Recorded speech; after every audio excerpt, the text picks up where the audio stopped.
Welcome to Modern Financial Wellness, the podcast dedicated to helping you feel better about your finances. I'm your host, Jim Grace, and I'll be your guide as we discuss the psychology of money and explore the emotional aspects that shape our financial decisions and how we feel about them. A quick note before we start, although I do hope that you find the information on this show to be helpful, in no way are any of these discussions to be taken as specific financial advice. Please do your own research and talk to your own advisors, especially when making important financial decisions.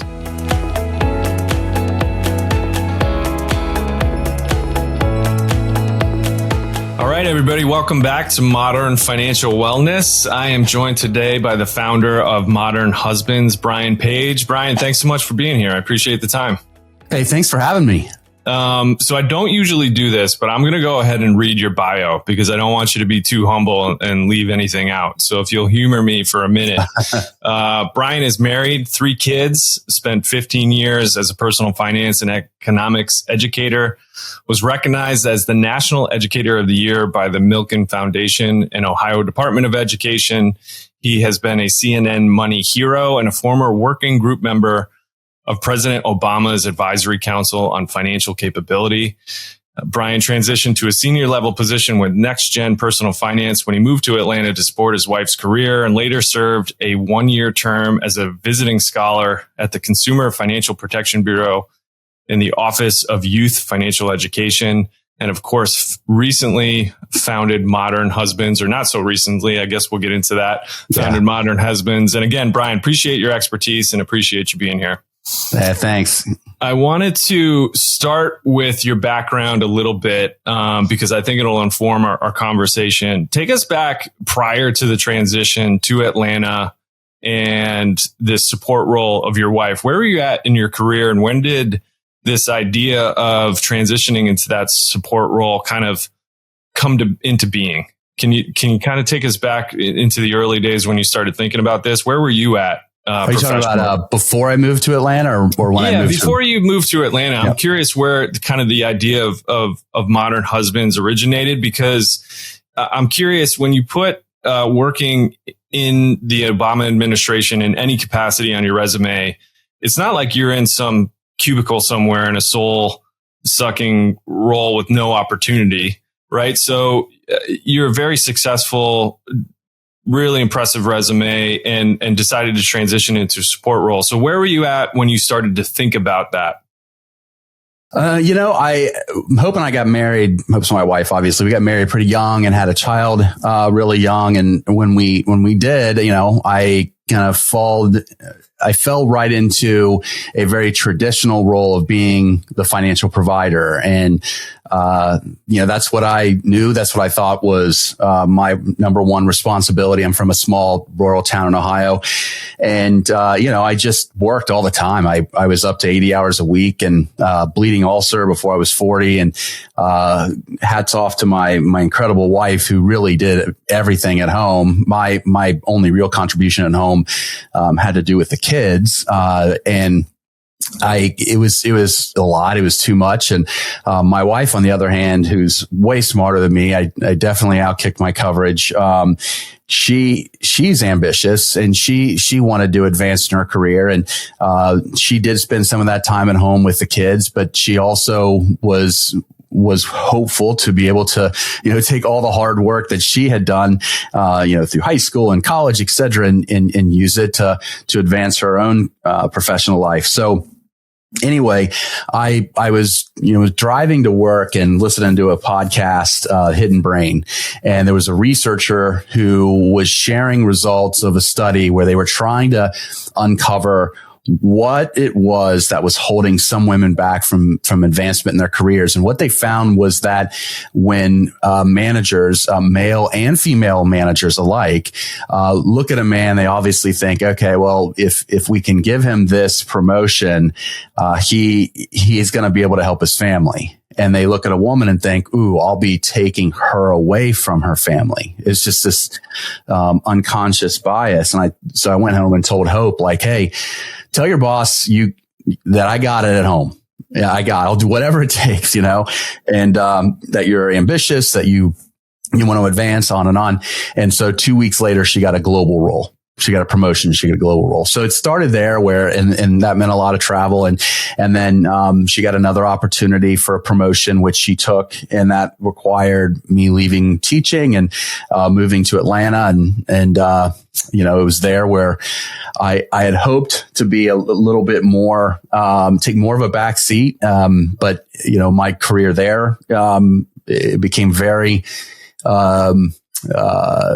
time, it was emotionally and, time, it was tough on our family. And it was a big job. So, basically we didn't need more money. We needed some flexibility at home for some other issues. So there you go. And how did you, so there's a couple of things I wanted to dig into a little bit.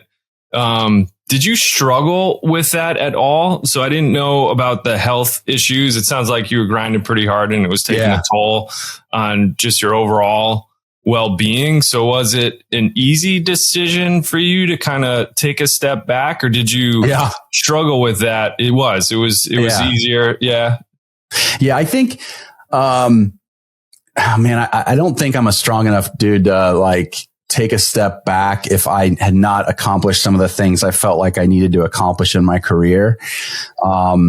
And that's why when I see men who really just look at being a financial provider as just a small part of the bigger picture of providing, and they can naturally do that. I envy them. I respect the heck out of them. I've learned, that is what makes marriages best. That's what makes our marriage best, at least, makes me happiest. So I'm not sure I could have done that intentionally. I more stumbled into it. Fell into it. Yeah. I can see how some folks would struggle kind of giving up that identity of the provider. Right. And I'm curious, you mentioned where you're from and kind of falling into the role. It kind of reminds me of Dr. Brad Klontz, who is on your advisory board, and his work and mindset, and this idea that we get a lot of our beliefs and how we look at money and wealth from our childhood. Where do you think that comes from when it comes to household roles? Is that a societal thing that's just been ingrained in us that we've learned from our parents and their roles? And how is that evolving now these days? Yeah, I think, as it pertains to household responsibilities, I had a little easier time with that because my mom was really sick. She had chronic pain and multiple sclerosis. So, we all growing up, had a heavy hand in kind of making sure everything ran pretty well in the house just because, we weren't jerks, and I think though, with all of that said, a lot of people, not all, but, a lot of people, look at their own childhood and what was modeled and they just kind of slip into those types of roles in their home when they're married. And I don't, from what I've read and just anecdotally people I've spoken to, it's not intentional. It's just one little slip after another. And I think in part it's because of, mom guilt, where women who are crushing in the workforce feel a little guilty that they're spending less time at home than their stay-at-home moms did, or their moms who had flexible jobs. So they feel guilty about it. And then they actually try to do even more at home. But I also think there's something to be said for dad guilt or husband guilt, where let's say if we are not the financial breadwinner, we sometimes feel like we are not living up to the expectations of what it means to be a man.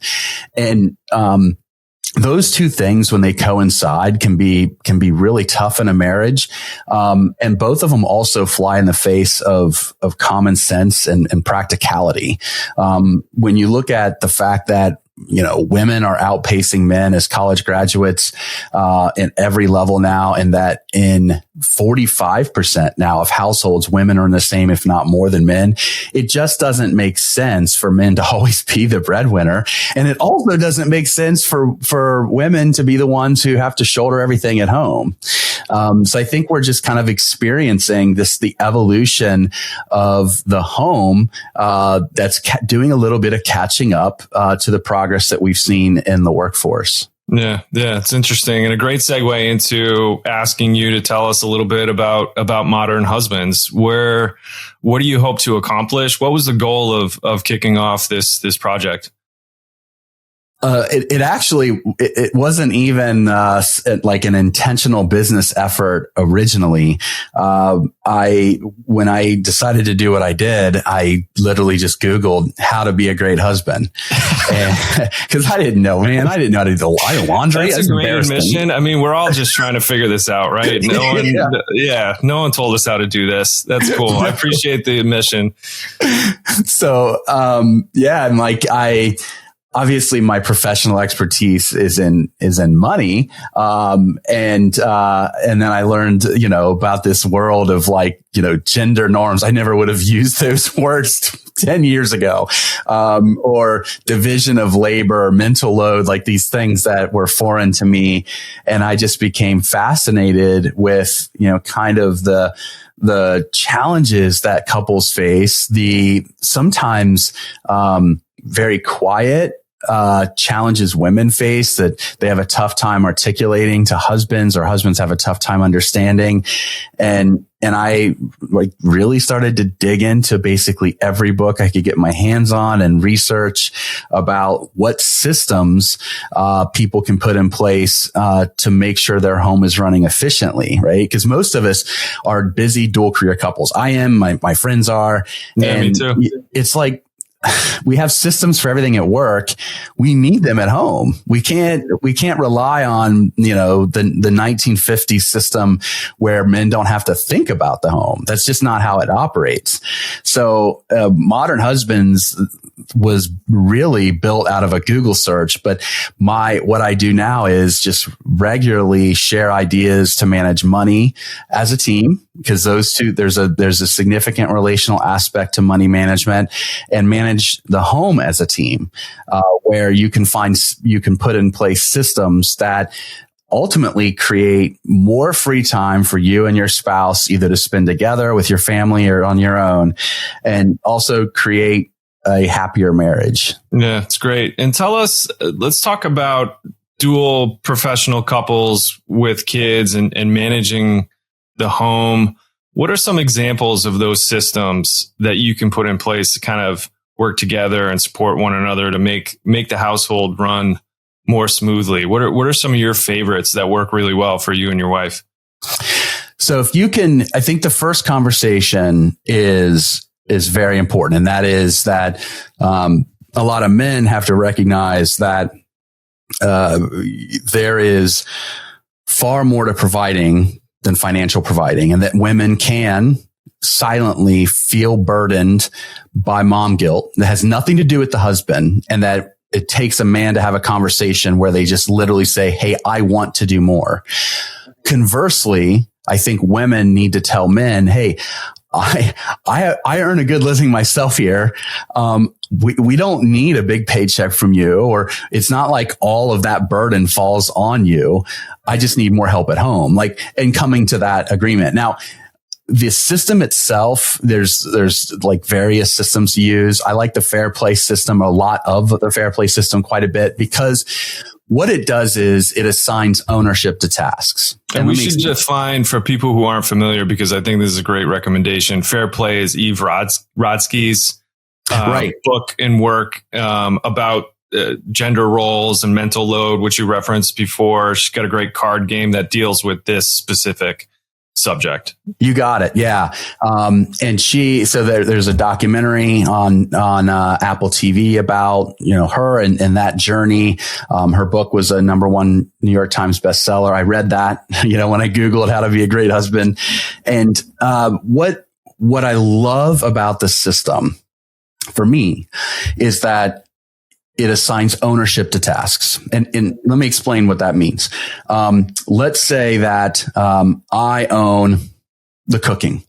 And it doesn't have to be all the cooking. Some people break it up, but I personally love to cook. I love to, I just won an award, Jim. I just won the Chili Cook-Off award for my wife's work. And congratulations. I am damn proud of that. Thank you. It's my spicy 3-meat smoked chili. Yep. Awesome.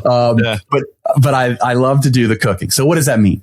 So that means that, number one, my wife does not have to use her own mental checklist to make sure that I have what's needed to do the cooking. She doesn't have to ask me, what are we having this week? Or have you prepared for this? Or, that's not her responsibility more. That's called the mental load, and a lot of women do this. Like, they have a checklist in their head of all the things that they need for the house to run. And you are alleviating that for your wife or your partner. And, for me, what that means is that I own it. So I don't, and I'm not trying to be derogatory, but I don't like to be bossed around. And that's the thing about lists where your wife gives you honey-to-do lists. That's just her bossing you around. Most dudes don't like that. And most women don't like that either. They don't want to be married to an intern. They want a partner. So it removes the lists and being bossed around. And so I own everything about food. So I look at the kids' schedule to see what time dinner needs to be made. Maybe the kids are all over the place, so I need to have stuff prepared where they can just grab and go. I need to be aware of all of the allergies. I need to do, and I know you can break up in the Fair Play system who does grocery shopping and who cooks, but I find it easier for me just to do the grocery shopping because I do the cooking. So I've got to think about what vegetables to get and when, because I don't want them to go bad. I've got to think about what time to start dinner. All of these things, they add up. And as long as there's an acceptable level of care, meaning I own the task and that task is my responsibility and I decide how it's done. And then we both agree, my spouse and I, on what's an okay thing. We have to have nutritious food in our house. We have to have food that's not going to kill our kid because our youngest is allergic to peanuts and cashews. That my wife can't step in and try to start to tell me how to do it. Those are important rules. It's funny. I think we do things similarly. I also like to cook and meal prep and planning is my role. And the one deal that I've made is my wife can't roll her eyes or be like, chili again. That's part of the deal, right? I'm going to take this on. I'm going to own it. And you're going to eat what I bring to the table. Exactly. Yeah. Now I want to add something that's really important here. And that's, when I deciding what we're eating and what it looks like, that includes outsourcing food. And I think that's something that outsourcing in general, busy dual career couples don't consider enough. Yeah. And that's kind of where money and home management intertwine, and they intertwine a lot. Yeah. Is that if you're busy, it's okay to order meal delivery services or to eat out or whatever it may be. And when I say eat out, I have 3 older kids. So I'll say we're all on our own. Everybody gets $10. Right. I determine the budget for that. They can't just go spend $24 on a meal.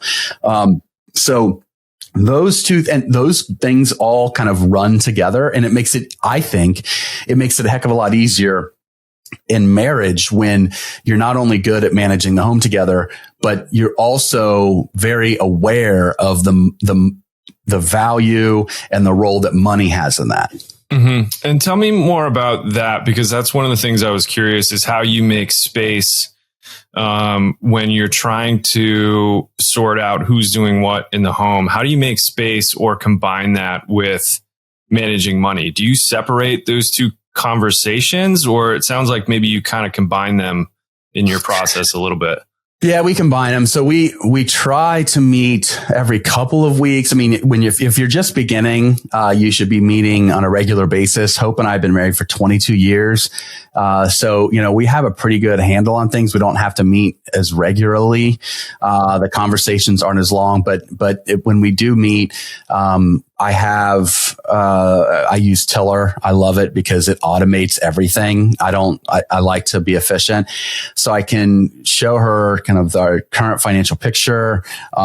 We can talk about, kind of our current circumstances. And this isn't for when we have conversations about vacations and big spending decisions, et cetera. This is just regular conversations.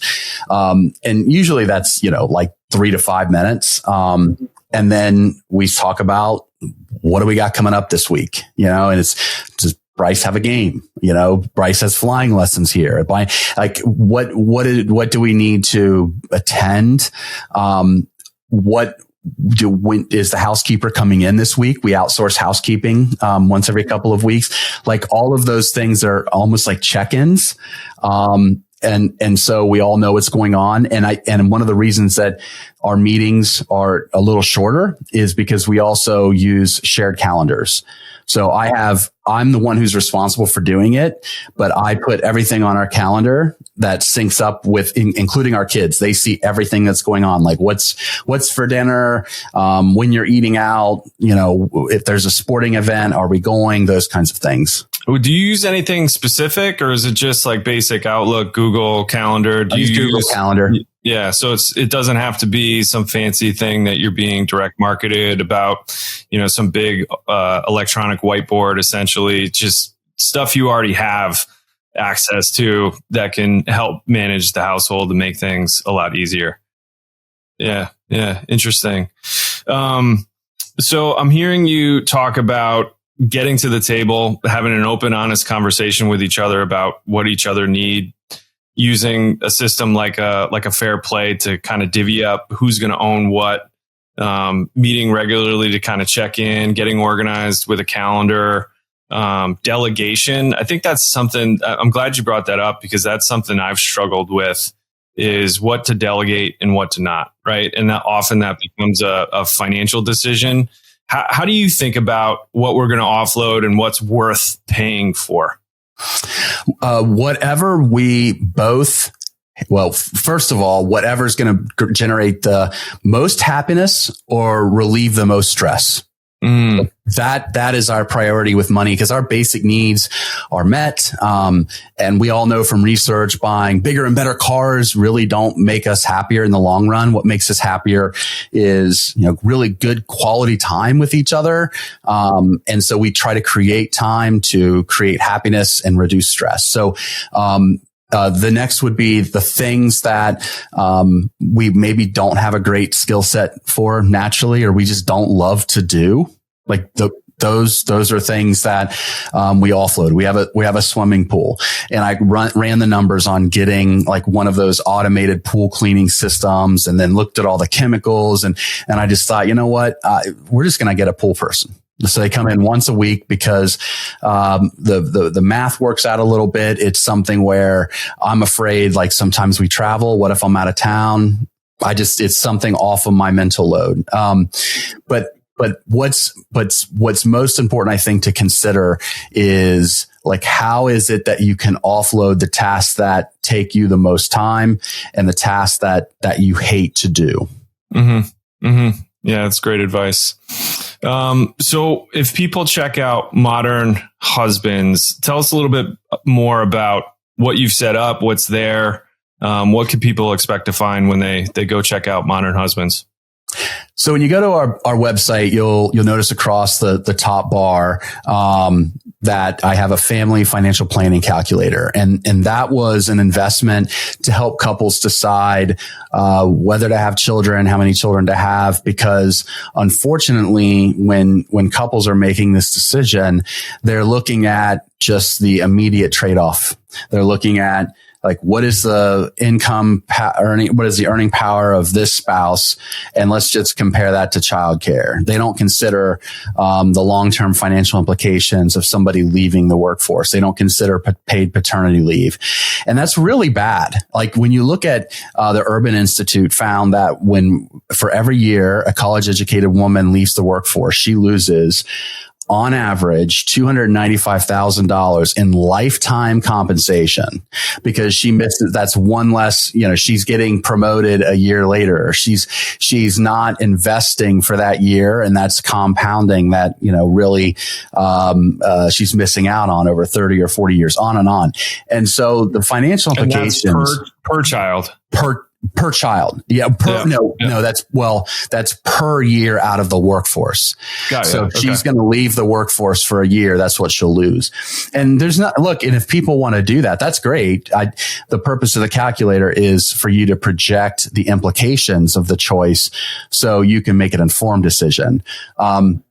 And on the website, you'll see we have Money Marriage You, which is just a bunch of articles that focus on how to manage money as a team. Breaks it up into what you would expect, things like budgeting and taxes, credit cards and borrowing, home buying and renting, etc. I have a home management and lifestyle section, like book reviews, date and activity planning, family, food. Again, lots of chili recipes on there. Health, happiness, obviously a lot on household chores, and then we have a podcast, the Modern Husbands podcast, and I post at least once a day. So I work really hard to put good free information out there to help people. You can also subscribe to our newsletter. It's free. You'll see a pop-up. It's the only pop-up I have. I don't want ads on my site. I send something out every couple weeks. Like I said, we have a podcast that right now is in the top 5% globally based on listens. And then we have a marriage toolkit, which is designed to help couples manage money in the home as a team, and think of it as like a digital buffet of timely topics that you can reference, where the nation's leading experts are the ones who are providing you insight directly. Yeah. Can you tell us a little bit more about how you and your wife think about managing money as a team? What does that look like? You mentioned how you've been together for a while, so it's working really well and you don't have to spend as much time. But what is a good, healthy partnership when we're trying to figure out how to manage money together as a team? What does that look like?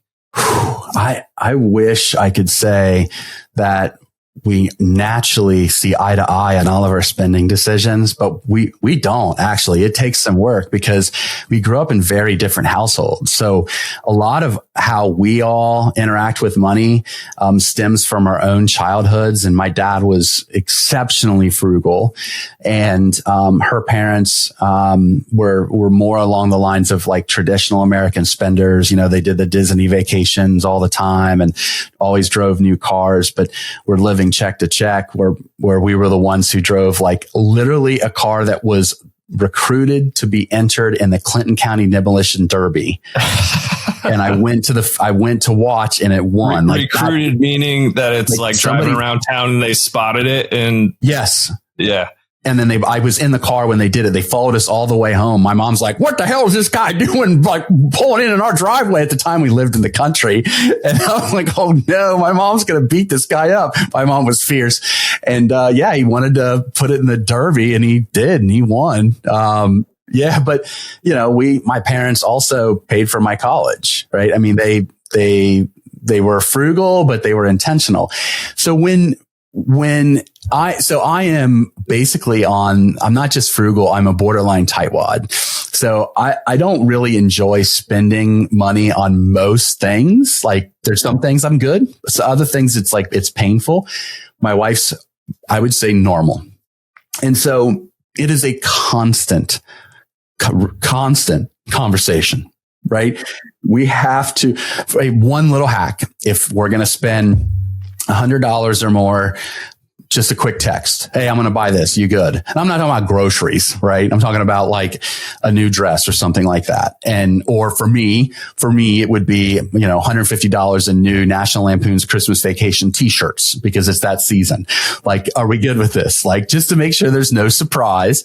But a lot of it is like really working through our values and shared financial goals, to oftentimes resist the temptation, to buy whatever shiny object is in front of us on Instagram or Amazon or whatever. Mm-hmm. And I don't think that's easy. Yeah. I mean, we constantly have to revisit it and talk about it. Yeah. That point I think is a great one, that it is both with the household stuff and the managing money and how you're going to operate there. It seems to be ever present, or should be, right? It's just a constant reminding of who you are, where you come from, why you feel the way you do, and what's going to work for you as a team moving forward. Yep, exactly.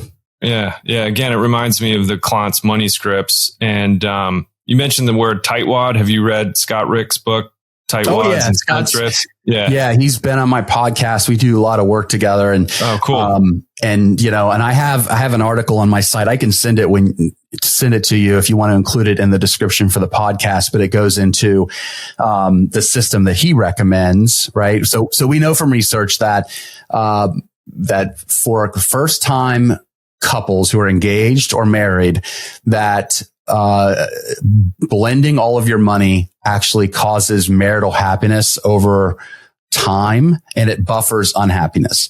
That was significant research, but that's not always the case. And so if you are a tightwad and spendthrift, as Dr. Rick would say, where one of you, it actually pains you to spend money, which is not healthy, and the other, you create joy by overspending, which is not healthy, that it's better to use the yours, mine, and ours strategy, where the order of this matters a lot, man. Like the money that you earn from your employer, it is directly deposited into the shared account first. Whereas Dr. Rick would say it's psychologically money laundered. I've heard him talk about that, and it's such a great term to use, psychological money laundering. That's perfect. It is, because we know from research, man, like if you start to like assess value on your partner based on their earning capacity, like that's a slippery slope, man. That is toxic. So it's nice that it's psychologically money laundered. And then you have these little, separate individual accounts where you have what's called financial translucency, where you want to, it's another great term. It's yours. It's your money, but and it's private. They can look at it if they want, but it's better just to not. Like, let's not see how that sausage is made. And so that gives you the individual freedom to either just oversave if that's what you desire to do, or to spend on stupid stuff that would drive your partner bananas.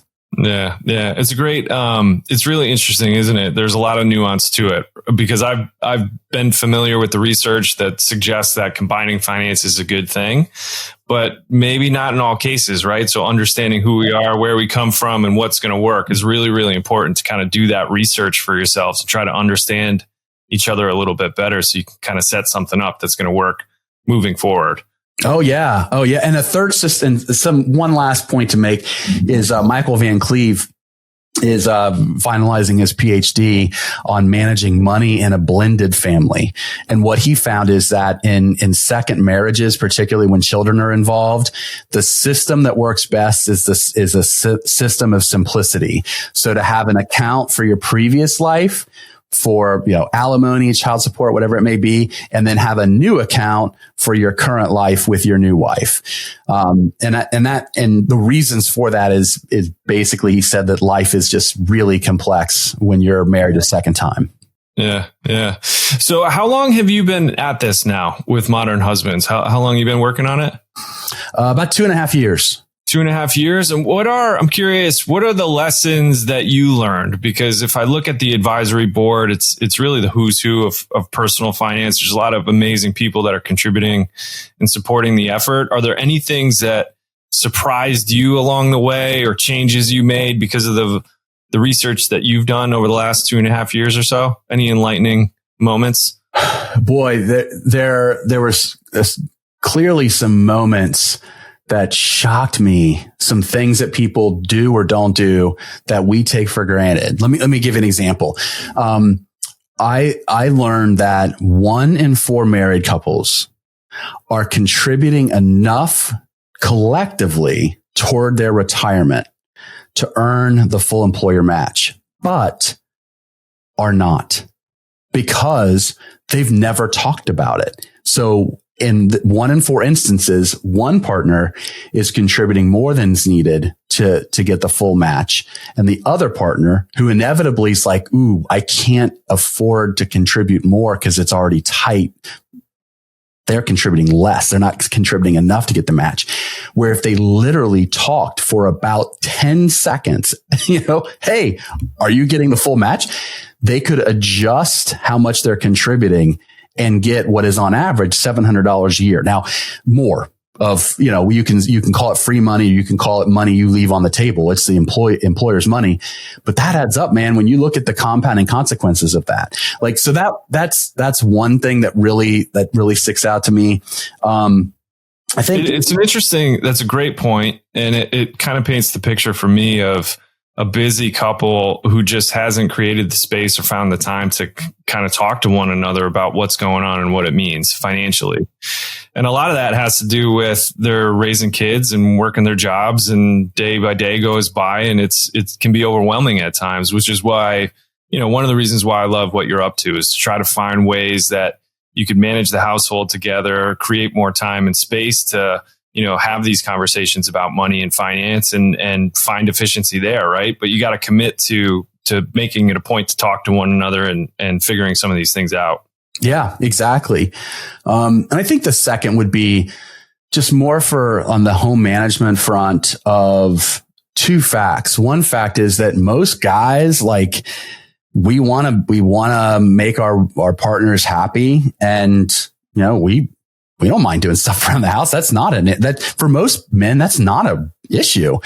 It's just, we could just use some guidance on how to do it intentionally because of, just the norms of women feeling like that they have to do these certain things. And men feeling like that they have to do different things. And it's just, when you start talking to guys and who are just practical, that's just not what actually married couples want. They really want to work as a team.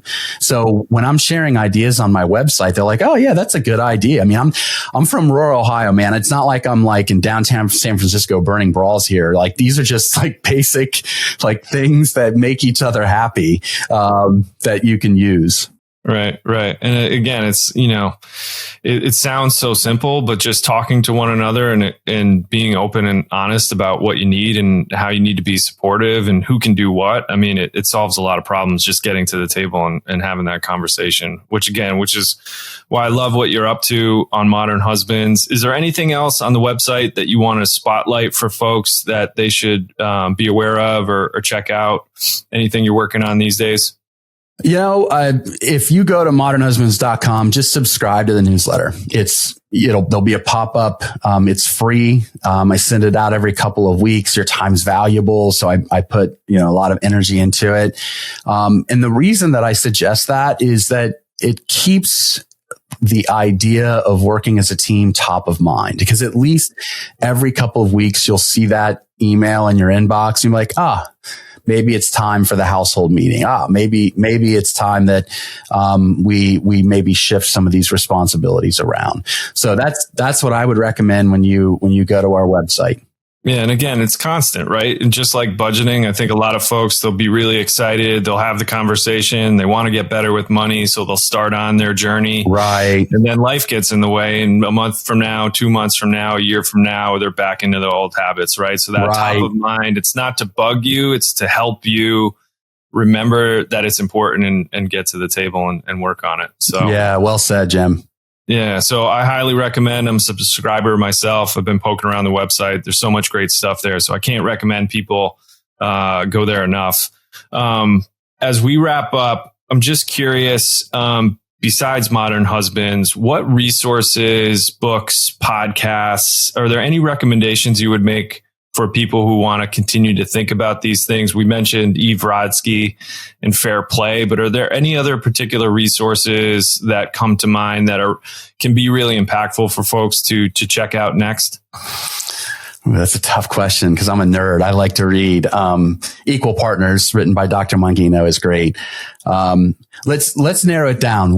Give me 3 different scenarios of something that you're looking for, and I'll give you a book. So I'm looking for, I guess, relative to this conversation, in terms of household, is there anything better than fair play? I think the combination of equal partners and fair play is essential, because fair play is the system itself. Equal partners goes into the psychology, and it helped me like really understand some things that I otherwise wouldn't get. That's awesome. Fair play has been really impactful for us. We got the card game before I read the book, and just simply getting the card game and dealing those out is informative, right? So you get these cards with the different household roles, and before you even open the book and get into the content, it's enlightening to check that out. So equal partners is a good supplement to that. So we've got the household covered. What about personal finance? Are there any books that you find yourself recommending when it comes to managing money, personal finance, whatever comes to mind? Okay, so I have, if this is on video, you'll see some books behind me. I have 5 times that. I read about every personal finance. Loaded question for the financial educator with your background. I recognize it's not a fair question. I'm gonna give you 2 book recommendations. One is, if you have children, read The Opposite of Spoiled. Of any finance book I've ever read, and I know this is geared towards teaching your children to manage money, hands down the best book I've ever read. Ron Lieber wrote it. He writes the money column for the New York Times. The Opposite of Spoiled. The other one, although I'm not a fan of him personally anymore, but it's just Rich Dad, Poor Dad. And it's just because here's why I love it. And I'm not telling everyone to go into real estate here. The mentality of what a true asset, in my opinion, is, and a liability is so important to ingrain in our thinking, because it runs contrary to the keep up with the Joneses mentality. And the idea of building assets that generate revenue and avoiding liabilities like they're a disease is such a helpful foundation for every other financial decision that you're going to make. Mm-hmm. So anyhow, and it's such an easy read. I mean, it's a great story. So those are the 2 that I would recommend. Appreciate that. That brings up another question as we're winding down. You mentioned the Joneses, and I think one of the things I see, even ourselves, right, as a dual professional couple with kids, is social comparison and looking around. And, I think a lot of us get the impression that everybody has it figured out. And which is why I loved your admission that when you started this, it started with a Google search, right? Do you have any thoughts on, kind of staying in your own household, keeping focused on the things that are important? How do you keep out the noise of what's going on around us in our modern world with social media and everything? And, seeing everybody post the picture perfect images and all of that. Do you have any thoughts on or helpful tips to kind of avoid the distraction of all of that? Yeah. I my wife and I talk about this quite a bit, and it's a conversation we have with our kids, and we make it really clear. Like, if anyone's going to judge us based on the house we live in or the car they drive, they can kiss our ass. I don't care. I want to be judged on the kind of person I am and how I treat people. And that's how I want to judge other people. There's just something gross about a world where we look at a home or a car and think, oh, they must be successful. They must be, some of the most successful people that I know, are frugal. They're modest. You would never know they have any real money, or they don't have a ton of money, but they've dedicated their lives to giving back, to making the world a better place. So I personally believe that that's a value set that we all need to ingrain in who we are and in our children as well.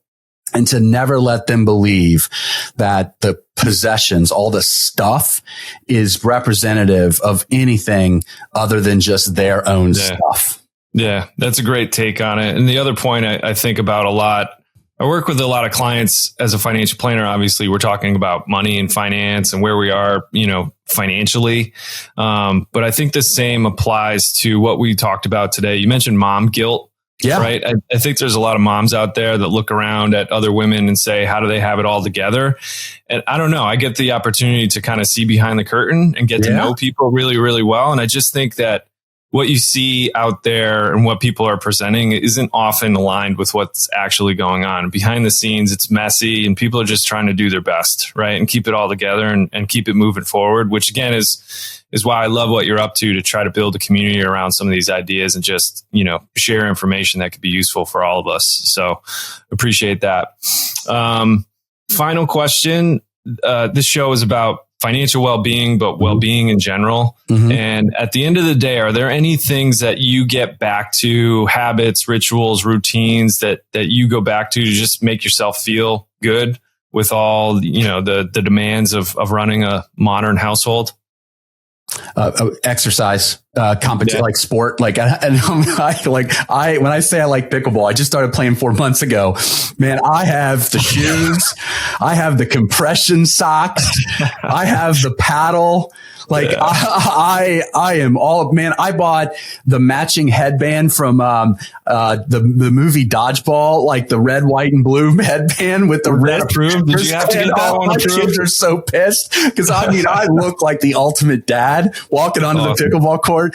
But there's something about like social bonding, and there's research on this, right? Particularly with guys, social bonding on a regular basis, exercise, being outside. That's what keeps me kind of like going. I have to have that. Awesome. Yeah. Great recommendation and insight.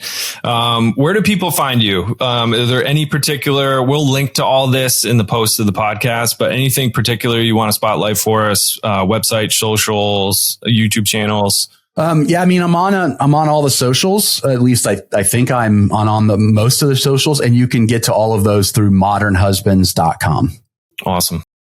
Brian, can't thank you enough. I think what you're up to is amazing and can be really helpful to a lot of people. So we appreciate your expertise and your time, and look forward to talking to you again. Thanks for coming.